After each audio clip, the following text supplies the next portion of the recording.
And good morning. This is Wake Up Patriots. Chris Cordani here, waking you up with a nice mug o' coffee from my very cool Outhouse Lounge mug. I really have to get that off of hiatus, but you can catch some old shows on YouTube and yes, wherever you get your podcasts. I'm here doing this show, Wake Up Patriots, and Tony Shaffer will try to pop in, as he said. He's been very busy. He's on assignment. Maybe it's a secret mission. Hmm. So with me today is Jenny Kefauver, and I hope I have that last name pronounced right because I'm always thinking, how do I pronounce your last name? How do I do that right? You're good. You're good, Chris. How are you? I'm pretty good. And for those of you who are watching on Wake Up Patriots, there is a lot to talk about. Ken Rapoza will be with us, and he has a cunning plan about how to solve the trade imbalances, to deal with the tariffs and everything else. And it's something that Trump might want to employ that he hasn't quite done yet. He posted it in Market Watch, so we're going to talk about all of that. And he has some more economic gems. So, Jenny, a lot of things going on. How about this Adam Schiff deal here? You note that the left has been going as hard as they can on Donald Trump, finding anything they could. So they made up these 34 felonies, misdemeanors that turned into felonies that really had no basis aside from a good judge shopping. And then it turns out that two of the people that pushed the lawfare on Donald Trump are now eating that same lawfare on similar charges. Well, Chris, it's always a double standard, isn't it? They always hold Trump to one standard and everybody else on the left to a totally different standard. I mean, people are just tired of politicians playing by a totally different set of rules. It's always, what's good for me is not good for thee. I mean, Schiff preaching ethics while juggling residency questions and mortgage scandals, it confirms what many already believe, that the system protects their own. I mean, this is nothing new. And will he be held accountable? I don't know. Time will tell. Well, it's funny. The Democrats they only wanted to label Trump a convicted felon. That's why they made this stuff up. That's why they did all this during the election. And they got their wish because they found a judge who was willing to do so and sell his, well, whatever was left of his soul, if you will. But we're finding out that, again, the actual prosecutor, Letitia James, had actually committed mortgage fraud, and she's gonna suffer for this one. Adam Schiff's might be a little bit more nuanced here. The funny thing is, he's saying, "Well, it is my primary residence. That's where my kids go to school." And then you sit there and think, "Wait a minute. This residence is in Maryland. Now, if I'm correct, shouldn't your primary residence be in the state you represent?" You would think. I mean, look, I've lived in Washington a very long time, and I totally get that they'd want a place to stay during the week and so forth. But at the same time, they need to get home, see their constituents. And again, they need to be among their constituents in their primary residence, when they're not in D.C., or so you would think. But again, it's one set of rules for them and another set of rules for everyone else. Well, that's the whole thing, because what Adam Schiff and Letitia James are going to propose here when they put their defense together, they're going to have a list of charges against them, mortgage fraud charges, and everything they've done. But then their lawyers are going to point to Clause 83. Clause 83 reads specifically, except for Democrats. That's usually how they roll, isn't it? Yes. And by the way, that was a Young Ones reference for anybody who liked the Young Ones out there. One of Mike's greatest lines. Now, let me tell you something. Mike was hella funny. I always liked Mike. Have you ever seen the Young Ones? I have not. I'm not You've familiar. never seen the Young Ones. That is required viewing here, if you're going to be on with me, because I referenced the Young Ones and the Blackadder quite a bit, but it's a great show because it's about 4 British college students: a conservative, a hippie, one of those anarchist socialist types that that never really fits, but let's just say a protester type, and a punk. They hate each other. They all live together. Wow. And hilarity ensues. Is that on Netflix or? I don't. You can get episodes on YouTube. So Okay. it'll be YouTube. a lot of fun. Yeah, the great Adrian Edmondson is the punk. You have Christopher Ryan played Mike. The late Rick Mayall was Rick, and of course Nigel Planer. But I'll digress. The fact is, it's always except for Democrats, isn't it? Always. It's always a freaking double standard for them. And the way that they went after Trump in the lawfare, I mean, it was just heartbreaking to witness. But the thing is, he's still standing. He's our president. He's doing a fantastic job. So, I mean, he's like the Energizer Bunny. He always comes back and comes swinging. So that's what I love about him. That's right. And again, auto pen is bad, except for Democrats. Of course. That's right. Of course. That's right. Yeah. Well, Always. we talked about that this week. Here's something interesting as far as Democrats are concerned, and you wonder why it's always except for Democrats. And I believe it has to do with the way people are, or the way they're branded, the way people are raised to think, or let's say indoctrinated to think over the years. And you're saying, Chris, what are you talking about? People are saying, Chris, are you a conspiracy theorist again? I always say a conspiracy theorist, Jenny, is only harmless until he's onto something. I think you are onto something, and I've seen this as a longtime conservative since my college years. I've always seen double standards for the left. They say things like, we need to support public schools, but most of them don't. Most of them send to the most elite or the best schools for their children. And as for being a parent, I totally agree with that. I get it, but they don't seem to. I mean, Joe Biden didn't seem to want his kids in the same schools as those who didn't quite look like him. Let's Oh, he just said say. that. Yeah. Mhm. Absolutely. They just don't say it out loud most of the time, of course. But yeah, that's what they really think. That's right. What do you expect? What do you expect with a party that actively ran and seated a Klansman, a former Grand Wizard or Cyclops or whatever the heck he was, Robert Byrd? Hmm. Yes. Hmm. It's always them. Yep. It's always them. I mean, look, I've lived in progressive areas right outside Berkeley. I've lived in Santa Cruz for my college years, and I tell you, the white progressives are the worst. Now, They George are Soros is annoying. probably going to come after me now. Yeah. Well, they are really annoying people, I have to tell you. But I want to get on this branding and this indoctrination because a very interesting story in from Zero Hedge comes to mind here. And there was this a financier, Mark Anderson. He's a venture capitalist. Hmm. He wanted to try to get some conversation or try to spark conversation with academia types and saying, you know what? I'm finding out the universities have, and he says, declared war on 70% of the country. Why do you say that? I was reading this. I was very curious about the whole thing. And I'm thinking, you know what? This is what I was thinking all along. The DEI and immigration policies and the discrimination and everything else that's kind of thinly veiled here. Whereas Hmm. whereas college admissions types will require more will apply more stringent retirements to excuse me apply more stringent requirements for white and Asian students and they will for let's just say DEI protected classes. Hmm. And there are other factors as well almost and Mark Anderson seems to have deduced that this has devolved into a social credit score for when it comes to admission Hmm. and bringing professors in. Systematic discrimination against the Trump voter base.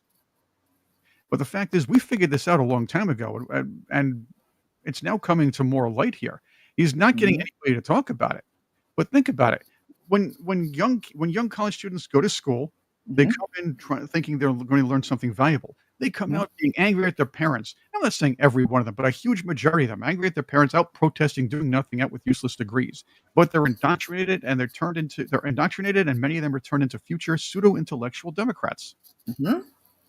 I've seen this happen over and over and over again. And Mark Anderson said the quiet part out loud. Elite universities have declared war on a middle class America, and it is so the truth. They've abandoned merit and open debate in favor of activism and censorship. I mean, back when I went to college in the 90s, they talked about political correctness, which then evolved into wokeness. But he's absolutely correct. I've never seen so many unhappy progressives. I mean, look, in Berkeley, in Santa Cruz, in Tacoma Park, Maryland, in some of these progressive areas, I keep saying over and over again, I keep getting no answers. Why are these people so angry? They're in their utopia. They're getting, their nuclear free zones or the ban on foie gras or what have you. And yet they're the most angry, perpetually, PO'd people I've ever met in my life. It just doesn't, just never ceases to amaze me. You've got professors that placate these people. You've got the residents in these areas but yet they're the most angry. And not one liberal friend has been able to answer that for me. I just can't wrap my head around it. They just want to remain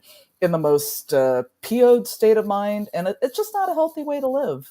Really not. Going to the Patriots, Red Ginger just posted, my conservative nephew went to Berkeley and became an insane libtard. I'm sorry. Oh I, my sup- gosh. I suppose that's redundant, insane libtard at this point.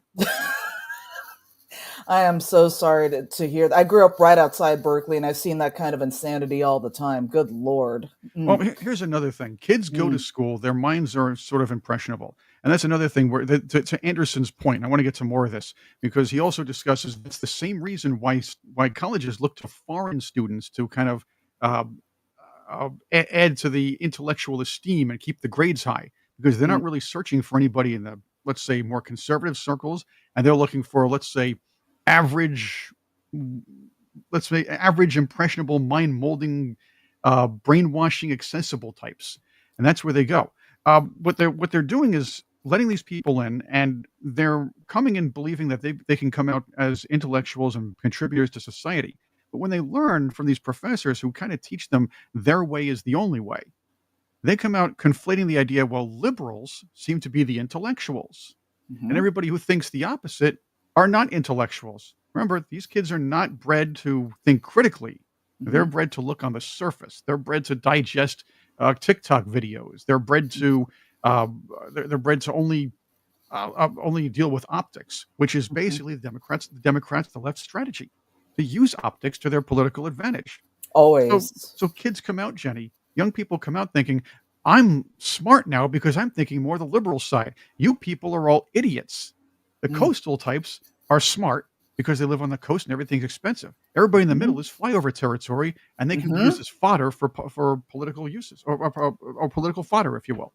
Absolutely. Having grown up on the West Coast, I've seen that all the time, the kind of elite thinking and, we're better than you. And it's always kind of this veneer of, thinking we know better than you. We can tell you how to think. And I figured out a long time ago that that's what it is that they want to tell me how to think. And they assume because I, maybe look a certain way and so forth that I think a certain way. No, not necessarily. And I think that's what ticked them off so much is that I didn't conform to what they wanted me to say and what they wanted me to parrot. So therefore, I was viewed as the enemy. And I'm just kind of like, no, I just see through the BS. I mean, I figured out a long time ago that people like Jesse Jackson at the time, who was still kind of a thing. Is he still a thing these days? Just kind of Yeah, wants these Jesse people under Jackson. his control. It's all about power and control and manipulation. And I saw through that from the very beginning. I mean, they want to keep poor people down. They want to keep the poor brown and black kids in these junky, crumbling down schools because they don't want them to be empowered. They need, the perpetual victimhood. And this is what I saw many, many, decades ago. I mean, Dinesh D'Souza wrote about this in A Liberal Education back in the day. I've been following him for a very long time. And this is what made me into a conservative. That and listening to lots of Rush Limbaugh and kind of sing a lot of things for myself.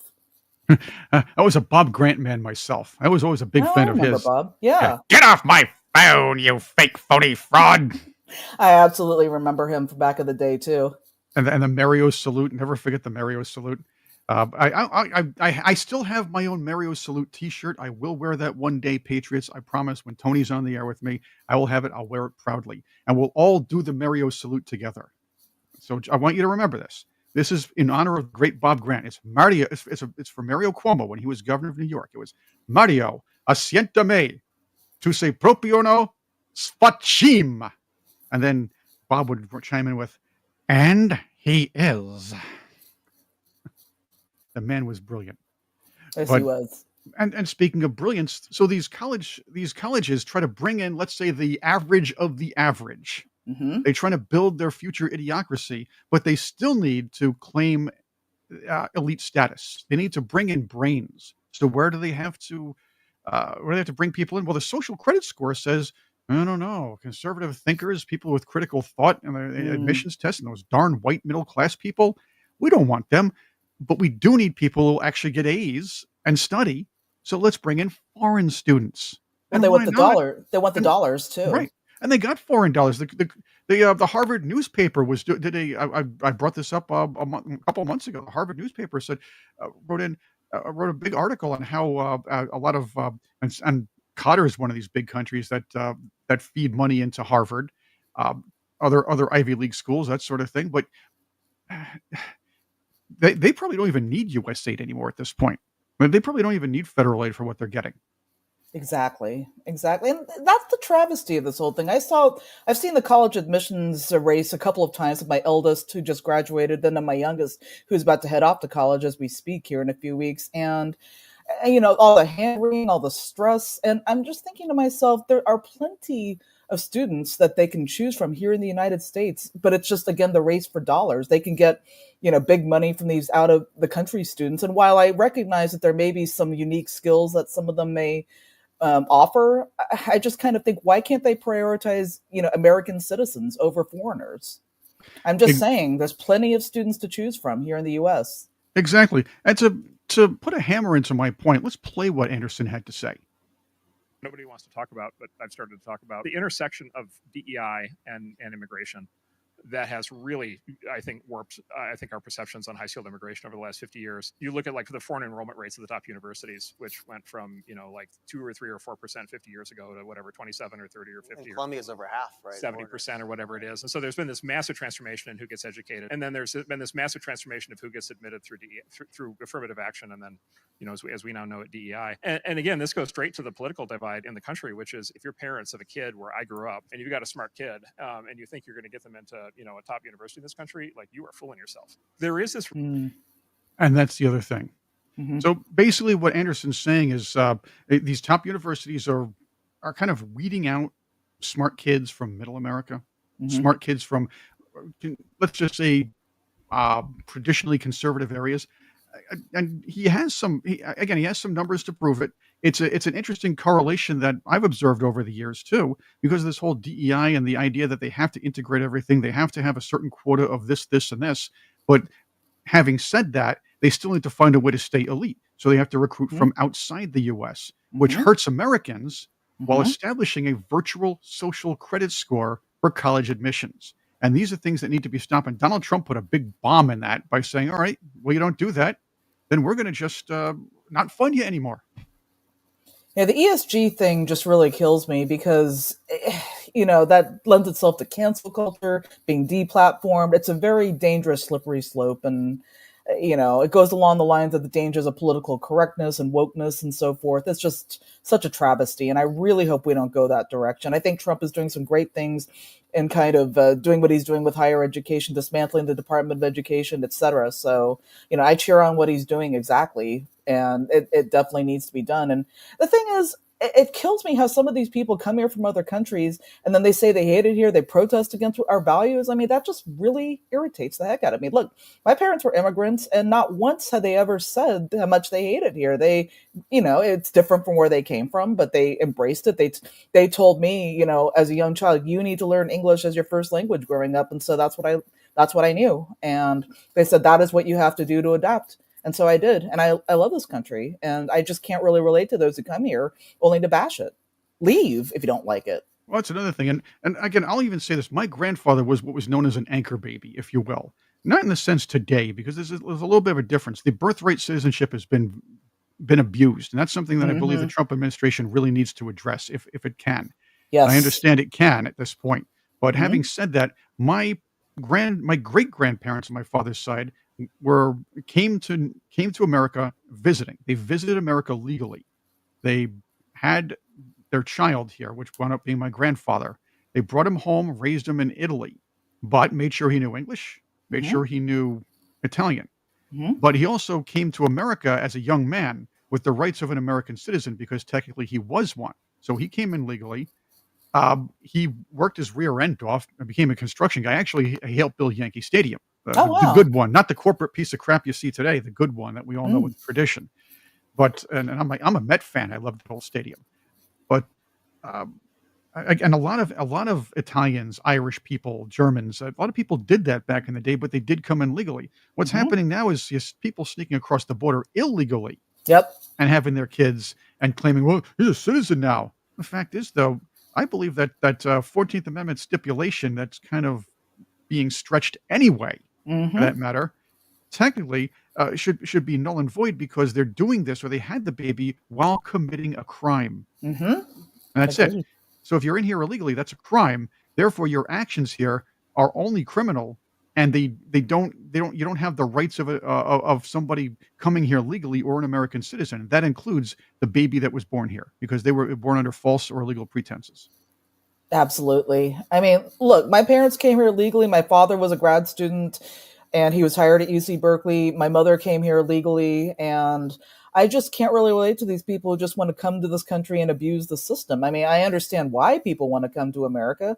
This is the greatest country on earth, but to come here, abuse and use our resources, seen it happen over and over again, just drives me bonkers. I just can't stand it. Cannot agree with it. So I am totally with you, Chris. And this again is uh, going back to colleges and universities producing pseudo intellectuals who don't have any semblance Hmm. of critical thought and can't really understand anything outside the bubble that they were trained in. Hmm. This is where Hmm. when we talk about mass deportations and discussing the idea that violent criminals should be going first, all they're thinking is, "Wow, my legal Hispanic neighbor down the street is going to be picked up and kidnapped by ICE because that's what Joy Reid said, and she's smart because she has a shaved head." And Rachel Maddow said the same thing, and she's smart because she has glasses, just like my other him her professor, they them professor.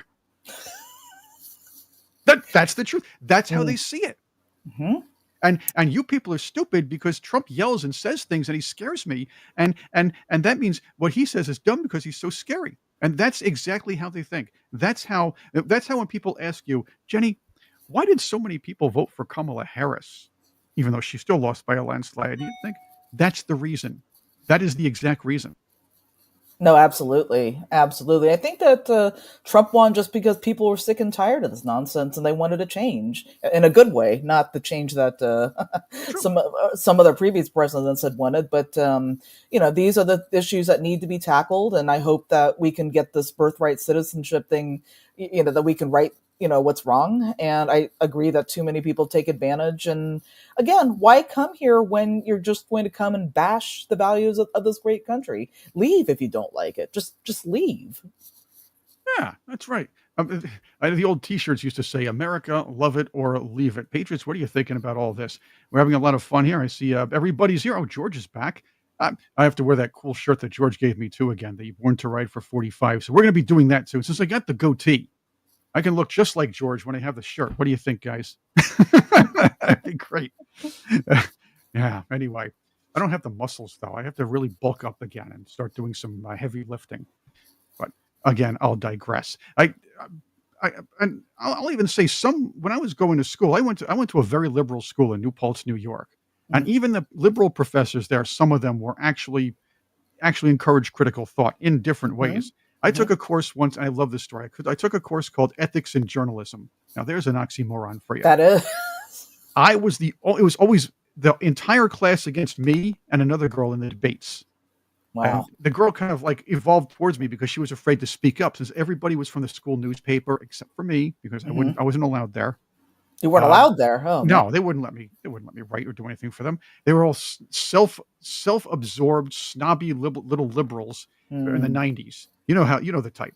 Oh yeah. So, but they would always try. The Professor Good was an unavowed liberal. He was saying you should be an activist when you're a journalist. Also, so that stuff went in. Activists. Yep, that Mm. stuff went one ear and out the other. That sort of thing. But he Mhm. did encourage debate in the class, in the ethics and journalism class. So he would present things, and these liberals would always debate me, but Mhm. they'd always try to parrot everything the professor says to get an A or a B, even though they got average grades because they couldn't write. These Mm. journalist types, they couldn't write. No surprise there. So one day, after about 3 essays, and I'm getting like A's and B's, and the professor stands up in front of class and says, "All right, class, I understand that many of you think you need to write exactly what I say, parrot what I say, and expect to get a great grade, and you're seeing that you're getting average grades. Look, I need you to be able to write and write an essay, back up your points and everything else, not say what I say. Mhm. Take Chris, for instance. No matter how disgusting or repulsive I find his opinions, he gets good grades because he writes an essay, presents the point, tries to prove it, and then has the conclusion. Like everything else, he just backs everything up. And that's where you get the good grades. We long gone are professors like that. Yes, absolutely. We need more of that, not less. There was a professor I was told about at the school that I had gone to where he started the first day of class saying, "This class is going to be all white male bashing. If you don't like it, leave." I wasn't in there, but I heard about that and I thought to myself, why is this being allowed? And of course, back then he had to identify as I am a, gay Latino person of, color, this and that. And I was like, oh my gosh, really? We're doing the identity politics thing. So this nonsense has just got to stop. It's not being a good steward of our tax dollars either. I went to a University of California system school. I mean, we need to, encourage critical thinking, teach the classics. Oh, how dare I say that, right, Chris? Oh yes. Or is the great Emo Phillips? You remember the comedian Emo Phillips? He had I'm this. afraid I don't. He had this great joke. I'm going to do it in his voice. He had this great jokes. This great joke. This routine starts like this. I noticed a rising sense of anti-intellectualism in America today. Just the other day, I was hanging floss on the line to dry, and this guy comes up to me and says, "Emo, I'd like to read your meter." And I said, "Whatever happened to the classics? I mean, it's nothing like sitting next to a roaring fire with a copy of War and Peace. A big book like that can feed a fire for 2 hours." I love doing my Emo Phillips voice. That's straight Emo Phillips, great comedian, classic, and I love doing that voice. That's fantastic. Oh, we're going to talk some tariffs with Kenneth Rapoza pretty soon, and he's a famed journalist. He's been on here before as well. But let's take care of one of my favorite segments here. Since we talked about immigration, let's go with Scott Jennings versus CNN liberals. One of my favorite segments here, Jenny. So they're talking immigration here. And you have to remember, even moderate Democrats have left the party, at least for this particular issue. There are people even farther left who agree with Trump and won't even say anything about it. But it's a Democrat's job. It's a Democrat panelist job on CNN to call any argument for massive deportations of criminal illegals, as racist. And you have to make sure that that's hammered in. So let's see them all gang up, or try to gang up, if you will, on Scott Jennings, the clear brains of the outfit here. Democrat and talk about other Republicans. You disagree with that? I think it could actually be both. I agree with you. He brought an attitude, the Republicans liked that no one else really random matched. Republican to tell name 3 policies they like. When you see, respectfully, when you see lazy reporters out here asking people, well, why did you vote for Donald Trump? And they say, I like his policies. You rarely see a follow up. You rarely see them say, well, name a policy. First off, journalists today don't follow up. They're programmed to ask a question, hope to frame it, and then go. That's number one, Jenny. Let's keep going. That you like. Tell me what it is you liked about him, because they know, I know, they are incapable of answering it. All right, I'm going to stop you there. I've asked many people. I'll bet every patriot could come up with 3 policies that Donald Trump instilled that we like. I like the idea of fixing the trade imbalances. I like the idea that he's going to prosecute treasonous types like Brennan and Comey. And I also appreciate his immigration policy. That's pretty easy, and there's a lot more than that. But you ask a Democrat what he liked about Joe Biden or Barack Obama, it would always be, well, he has a gentle hand. Oh, he's so pretty. Or, oh, Biden's so nice and grandpa-y. Well, sure, I think he's more funny uncle-y, but that's another story for another day. But that's what you get from Democrats. You want to talk about projection here? This woman lied. I think that what's missing here from Democrats obviously is just a certain degree of authenticity. The problem with all of this stuff is that it doesn't come across as real. Yeah. And bingo. And also attached to something that matters. I'm actually going to compliment Donald Trump for a change, probably for the first time in my life. Very yeah, she goes on to say that Donald Trump appears real, which she does. And he does appear real. These Democrats appear fake. Even Gavin Newsom tries to fake his personality depending on where he goes. You had Zoran Mamkami out there faking accents, like the failed strategy that Kamala Harris and what's her name? That woman, Hillary Clinton, tried to pull off when they were running. Don't they know this phoniness is a failed strategy at this point, except for their base? You'd think. I mean, even the Democrats don't really know who they stand beside. Their policies have failed. Their bench is weak. It's a vacuum. It's not a vision. I mean, I just can't see backing any of these people, and they seem to get crazier and crazier. Just like this Mandami, what's his name in New York? Zoran Mamkami. That's what he's going to be called goodness. from here on forward. It's Zoran Mamkami. Okay. Yeah, that's a good one. Yeah, exactly. Works. Yes, and we also call the Biden administration the auto pen administration on when I'm here. So that's it.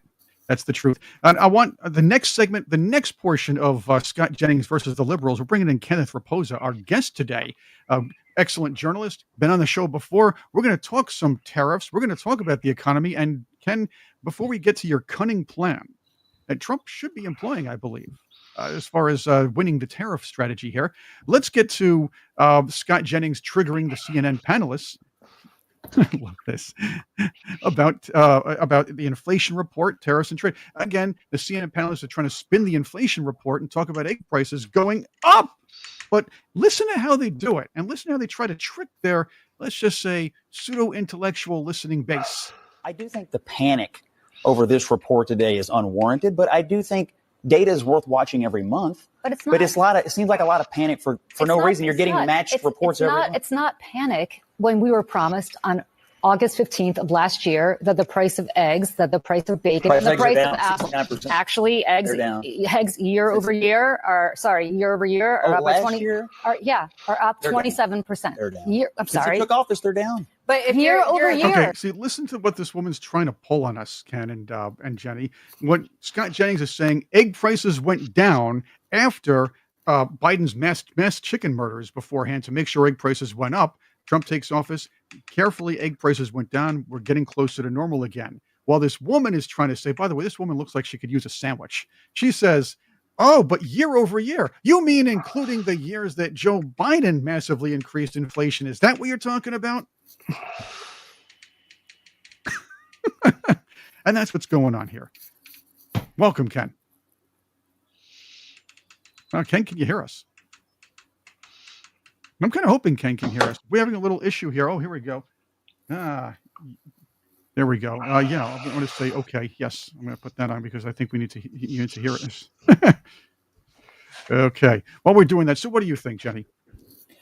I think Scott Jennings, as usual, did a really good job. And, the hand-wringing over tariffs and so forth, I think it's more of a negotiation tactic. I mean, maybe some short-term pain, but I think it's worth some long-term gain. Yeah. Well, what this woman does, what this skinny chick is doing, the mousy chick or whatever, she's trying to tell Scott Jennings, and Scott Jennings is having none of this. Mm-hmm. Absolutely none of this. Let's see. Okay, Scott, he's having absolutely none of this. So what's happening is she's trying to, what's the idea? She is trying to, tell the listening or the viewing public that egg prices went up year over year over year, which means before Biden took office, egg prices were at a pretty decent level. Then his massive inflation, his inflationary policies caused, and of course, excessive money printing caused the price to go way up. Then his chicken murders, because obviously Donald Trump said, we're going to make the egg prices go down. Well, the chicken murders that he ordered apparently artificially brought up prices as soon as Trump took office. And every leftist, every liberal journalist was going down the line parroting, the egg prices are up more. What happened to Donald Trump saying the egg prices, leaving the context out of it, because obviously, as we discussed, they're talking to the pseudo-intellectuals who are going to pass that around on social media as fact. This woman's doing the same thing year over year. Yeah, but the egg prices went down after the chicken murderers, and they're getting closer to what we can call normal. Yeah, absolutely. I mean, all they do on CNN is look for the quick talking points and then post them as fact. They're usually not based on any facts for the most part. And Scott, as usual, does a great job of putting them in their place, taking on, 5, 6 of them. I mean, I love this guy. He does such a great job. Yeah. And there's another one. Merriman 330 says, just look, a new president and poof, bird flu gone. Yeah, remember the bird flu that was flying around? That's true. Yep. And there's always some kind of disease or some kind of threat of future pandemic always hovering around the corner somewhere until it gets debunked, and then the news tries to push it down the memory hole like, oh, we didn't say nothing. Of course, they're always gaslighting us, just like they did during COVID. It's nothing new. Same playbook, different thing. Yep. And by the way, for our audience, Ken's trying to get right back, having a little issue when it comes to hearing us. So he's trying to fix that. So we'll move forward here. Again, I like the fact that Scott Jennings is able, and I'm surprised CNN still has him there. But Me too. apparently, what Scott Jennings does for them is he gets us to watch CNN There you and go. laugh at the liberal panelists. And I believe CNN purposely hires the absolute dumbest panelists in the world from the left side because the left will still agree with them anyway, and the right will be like pointing and laughing and passing around all their clips, and people will be thinking CNN's getting ratings again. Well, CNN used to not be quite that way. I mean, they've always been kind of biased on the left. But does you remember when didn't Tucker Carlson host a show? Wasn't it Crossfire some years ago? Pat Buchanan, remember those days? I Uh, think they used to have some semblance of balance, or so I thought. yeah, one of the best shows I saw. I think it was Crossfire with Hmm. Mojo Nixon and Pat Buchanan discussing censorship. Pat Buchanan, oh my gosh, you're bringing back memories. He was one of the best. Yeah, and of course, so was Mojo Nixon, by the way. One of the great rockers of all time. Sadly passed away a couple of years. I do have my interview Hmm. with him, by the way. I'm a shameless plug. I have my interview with him on my old Revenge of the '80s channel on YouTube, so you can find that. But brilliant guy. We even talked about that meet the press discussion he had because, and it's funny, he was on the left or center Hmm. left talking about anti-censorship. Now it's the left that's censoring everybody, and it's the right that's talking about anti-censorship. Exactly. We've kind of switched places. What happened to the free speech days of the 1960s? And now we've kind of gone in reverse, where they don't want to hear the other side of things. That's right. That's today's academia. It's today's cancel culture, and it's also the UK. We can get into what's happened with the UK because you're talking about a full on cancel culture slash stealth social credit system that it's turned into, and we can Mm. talk about that perhaps a little later. But Ken is back with us right now. Let's see if you can. Can you hear us, Ken? I do. I do. I have my super headphones on here. Yeah. See, I like the headphones. To me, this is a radio show Yeah, masking yeah, as right. a video show because Yeah, I yeah. Old school. You got to go I've old been school. I've been a radio guy for 30 years. I'm used to the headphones. And if somebody says, "Hey, Chris, you're wearing headphones on video," well, you know what? I like it. It looks good to me. That's right. Well, a Besides, lot of guys it do it in hides the my head. podcast. I mean, Joe Rogan has the headphones, doesn't he? I Mhm. mean, Tim Pool has headphones. Yep. Mhm. A lot of guys don't, but I would say a lot of those superstars certainly do. I see them Yeah. in headphones all the time. And you know what? You got to hand it to Tim Pool because the man made the beanie his brand, and Yeah. I listened to him when he was more on the left too because I wanted to be open minded and hear from the other side. And he started shifting more towards the center afterwards because of the way the left is what the left has become over the years. Right. He's the quintessential former Obama voter who became a Trump voter, of which I'm assuming there are hundreds of thousands in a conservative estimate of that. Right.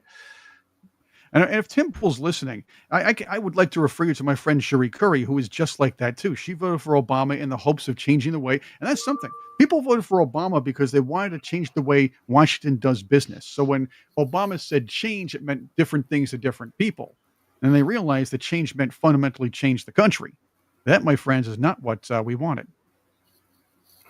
Yeah, But I would argue you are correct on yeah, on that. Yeah, I mean, Obama was, you would think when he first was elected, he was one of the most popular presidents, and probably since Reagan, and that didn't last too long. I was actually surprised by it. It didn't last. He was, I mean, I think when he left office, he was maybe in the low 40s, which is pretty standard these days for an American president. I mean, if you're over 50, you're a superstar, right? But it's unheard of today almost to be over 50%. And Obama left office, I think he was low 40s. So it was surprising. well, the problem with Obama is people were disenchanted with the idea that he was trying to, well, I guess he was trying to change the country fundamentally. It was becoming more and more of a social petri dish, if you will, and becoming more of a socialist paradise, if you will. And everything kind of hit the fan there when he was president, even though he looked pretty and smiled enough to convince enough people that he gets a second term. The thing with the left is when they take office and they have control of Congress and the presidency, they know that they have to stuff. They know that they're going to be so unpopular. They're going to stuff their borderline communist uh, policies, or they're going to push something very expensive through, shove it down our throats, knowing they're going to get kicked out of office afterwards, but leaving that legacy. Obamacare was a big example. Since then, the debt has skyrocketed, and that's the point onward because we're still paying for Obamacare, and now we're paying for the constant quantitative easing from the left side, and the debt is going to keep going up if this pace goes forward. So let's go to your article then, Ken, because Donald Trump is trying to fix trade. There is an argument that free trade is kind of dead here, and you present that in this Market Watch article. The idea is Donald Trump is trying to fix the trade imbalances, and some of them 70 plus years standing. It's a tough task ahead, but you have a couple of cunning plans, some ideas that he might want to employ. So let's hear some. Okay, so, well, free trade is definitely dead, Chris. I mean, since April 2nd, Liberation Day tariffs, when Trump announced at least a 10% tariff on all nations, including free trade partners, the only countries that really got away with it were Canada and Mexico. So if you are making goods in those two countries, but they abide by certain content rules, especially for automobiles and steel, then you could still sell your goods into the United States duty free. But for the most part, look at the U.S.-Korea free trade agreement, as I mentioned in the Market Watch article. Last week, Trump said, no, 25% tariffs. So you went from 10% tariff, which was the baseline, to 25% tariffs on Korea. So Korea has to deal with the automobile tariffs, which is an important part of the Korean market, and they export a lot of cars to the United States. Steel, also very important for Korea, export a lot to the United States, 25% tariffs there already. So that was already the end of free trade for that part of the market. And now you have 25% for everything, no matter what Korea exports to the United States. So that is the end of chorus, and it is the end of the Singapore free trade deal and any other free trade deal. The only one that's hanging on, and dare I say, like a loose tooth, would be the USMCA, which comes under renewal next year for 30 years. That is a 30-year renewal, and we will see how things change once that comes up for renewal next year. What is the biggest China-related trade threat that we're not paying enough attention to right now, Ken? I think the China story has been being like a dead horse, but there's one story of China that I'd like to mention that a lot of people don't bring up, and that is, so the U.S. is interested in protecting our home market from Chinese imports. But something that people don't think about is that China is far away from being a $1 a day Happy Meal toy making economy. Those days are long gone, right? That hasn't been the case for 10, 12 years now. So they compete with the United States and the West in general, and Japan and South Korea industrial powers worldwide. So if we're making, a 5G telecommunication router system, whatever it is, and we want to sell it to the Colombians, and we want to sell it to the Mexicans, and we want to sell it to the Saudis. Well, years ago, we didn't really have anybody to compete with other than maybe the Europeans and the Japanese, and that was all around the same price. But now you're competing with the Chinese. Chinese don't care about price. They're going to undercut you on price every time. You're going to lose that fight every single time. You're competing. Apple is now competing with Huawei and all other Chinese smartphones in Asia, not just here. I have a Chinese smartphone, OnePlus, because the price was right. These things cost $800, $900. Like, I don't want to spend $800, $900 on a phone. So I bought a Chinese OnePlus. I'm just a pleb in the United States. Think about the Asian market.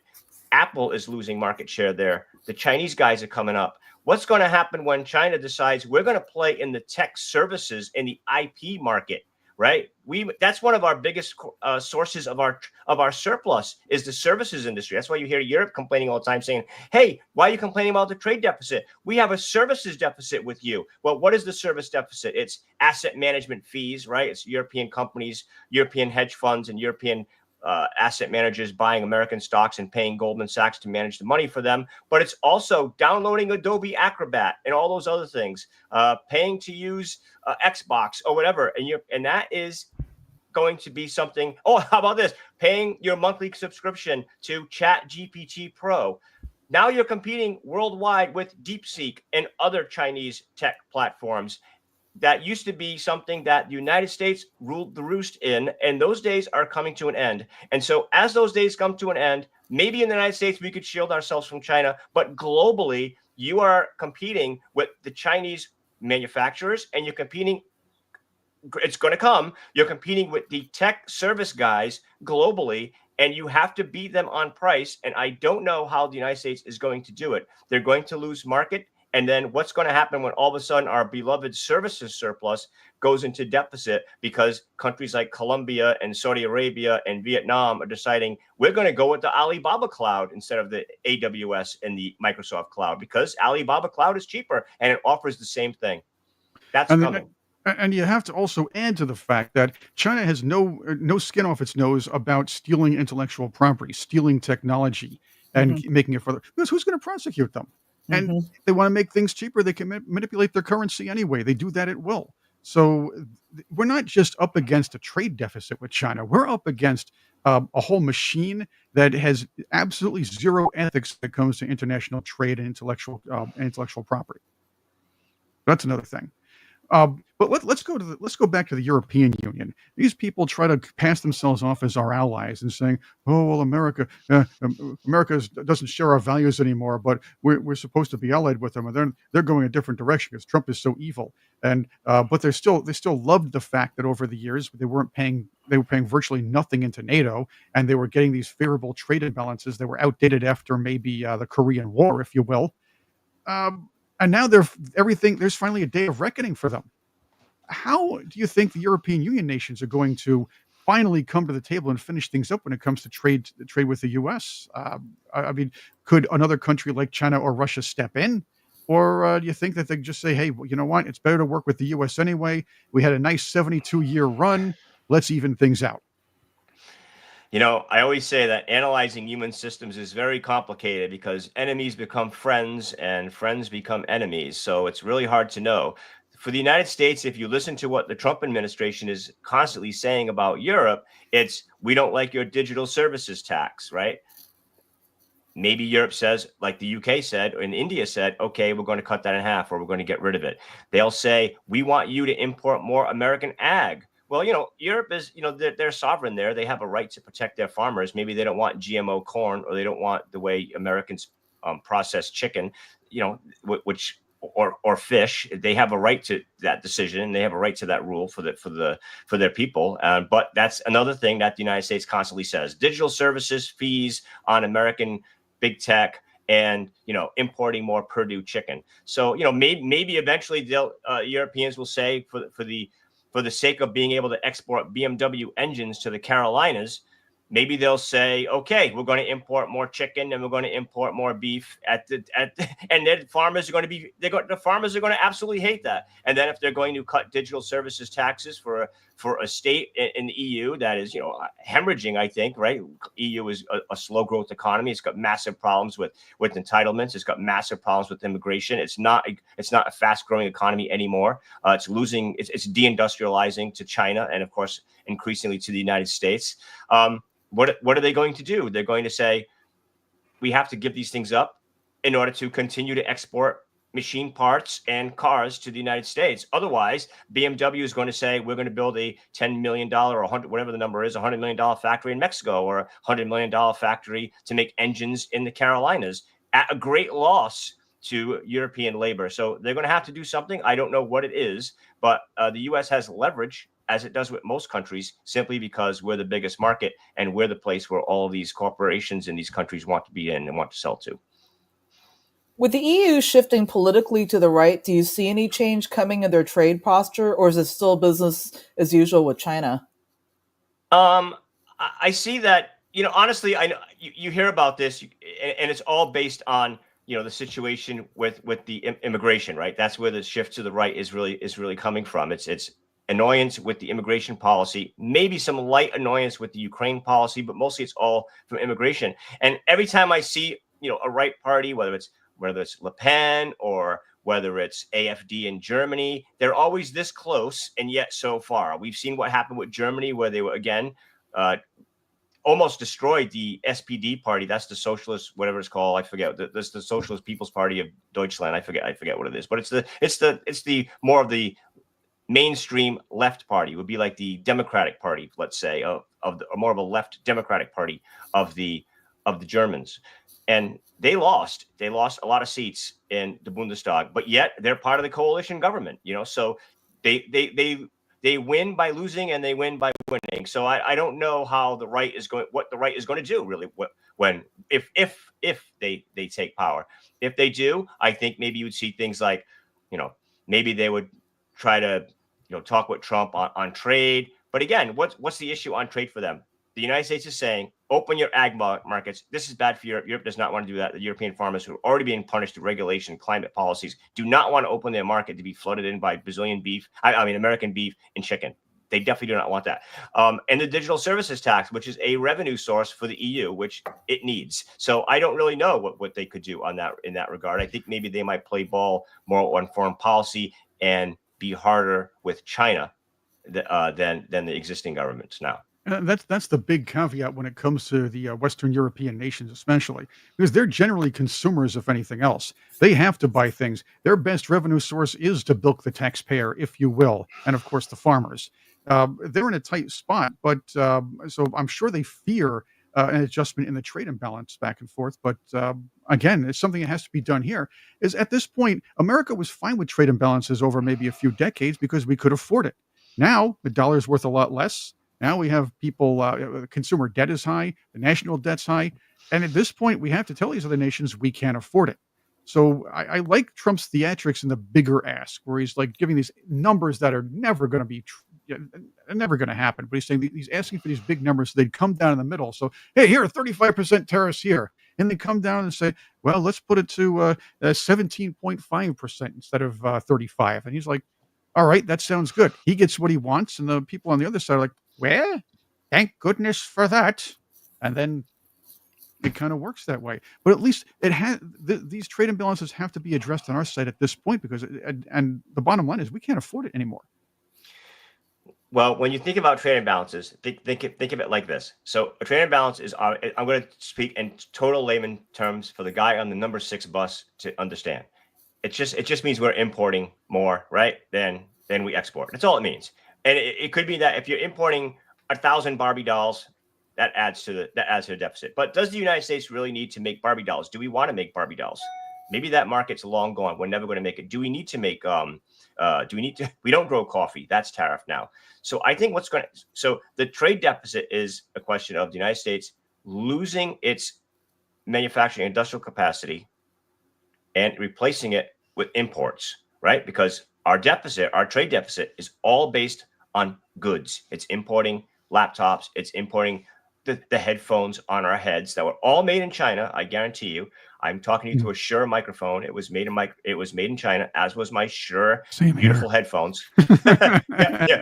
Yeah. Plug for Shure. There you go. Hey, Shure makes great stuff. I'm a Shure guy. Hey, I even like Dinosaur. Yeah, yeah, back in the day. So, look, the trade deficit is because obviously we import more. So what's going to happen now on the tariff front? I think there's going to be an intellectual argument that's going to change for tariffs because what's happening now might change because there's courts that are trying to end the so-called Liberation Day tariffs. Okay, the Court of International Trade in New York already said they were illegal. Now the U.S. Court of Federal Appeals is looking at it. The hearings begin on July 31st. All of these tariff letters might just be ripped up and thrown in the fireplace in another month or two. So what's going to happen is the argument is going to be, we need tariffs for protection. So you're protecting protecting key industries and labor. You're protecting autos. Okay, we have that. You're protecting the auto unions. Okay, and auto labor, whether you're union or not. Democrats are not going to be against that. They're not going to be against that. We're protecting steel. Okay, we're protecting solar. Democrats are not going to be against that. So these are called the Section 232 sectoral tariffs. So again, it's not a tariff on Barbie and coffee beans, which we have today.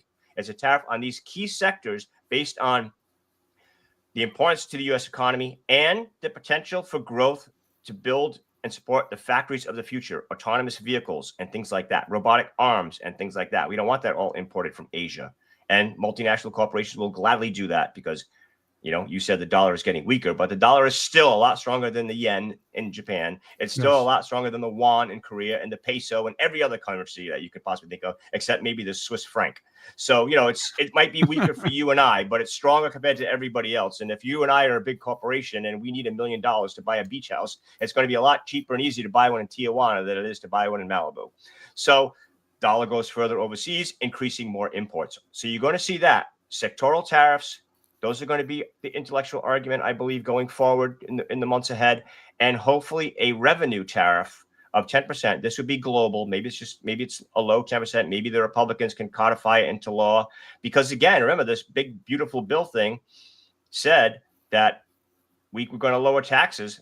You're going to pay for that somehow. And one of the ways they said they're going to pay for it was not just growth in the economy, which is, who knows if it's going to grow, but it was through tariff revenue.